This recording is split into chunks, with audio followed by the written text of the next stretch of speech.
என்னண்ணே நான் வரலாம் ஆபீஸ்ல யாரும் வேலையை பார்த்துட்டு போல ஒரு பாப்கார்ன் வேற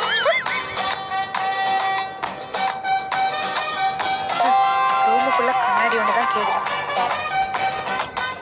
சிவாங்கி, அங்க என்ன பண்றீங்க? உடனே ஆண்டவர் அறைக்கு வாங்க. சொல்லுங்க ஆண்டவரே. நோ பண்ணி 2 வருஷம் ஆச்சு. அடுத்து MM ஒரிஜினல்ஸ்ல ஒரு சாங் பண்ணலாமா? ஆனா சொல்ல சாங் தானே. இந்த தடவை ஒரு டுவெட் சாங், அதுவும் பயங்கரமான ஒரு dance song. Duet song okay. டான்ஸ் சாங்கா? யார் கூட? யாரா? அவரே கம்போஸ் பண்ணுவாரு, அவரே பாடுவாரு, ஏன் அவரே ஆடவும் செய்வாரு. அப்படி யாரா இருக்கும்? அந்த லொகேஷனுக்கு போங்க, உங்களுக்கான பதில் கிடைக்கும். ஓகே ஆண்டவரே, உடனே போயிடுறேன்.